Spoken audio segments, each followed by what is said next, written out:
All right, story number 3. Utah concealed carry permit holder rescues cop. I think this is cool.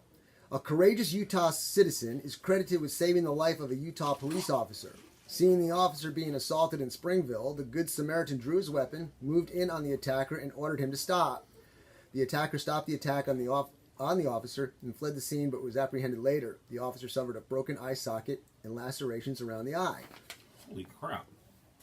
Now, my first comment is this about local law enforcement.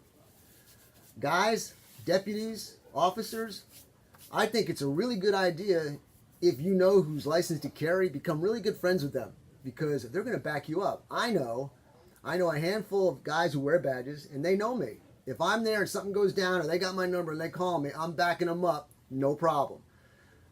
So you could be somebody who could help an officer in distress. It also strikes me as this is just another good reason to be on good terms with your general public. You know, if you're an officer of the law, you want to be on good terms with them for several different reasons. But if someone's beating the heck out of you, like what's happening here, it's nice to know that there's someone nearby who can help out. Here's another thing too: when an individual wears a badge, this relationship you're talking about, having a good relationship, a person who understands it, like a person like me without a badge, understands, hey, what's going on, buddy? The person with the badge. But when it comes time for action and the police officer's on the scene and takes control, I submit to the officer. So that's what people don't confront the officer, don't be a challenge to the officer, don't be a nuisance to the officer, and don't forget your relationship with him. It's like a father friend.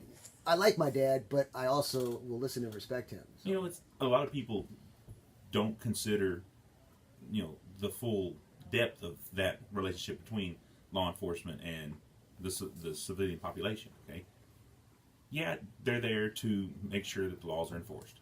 They're there to keep people safe. If you extrapolate from that, that means if it happens to come to it, they've signed up to take a bullet for you. They've signed up to put their life in between you and harm, meaning they're willing to get shot, hurt, maimed, or even killed to keep you safe. But let's be clear, it's not a requirement for them to do that.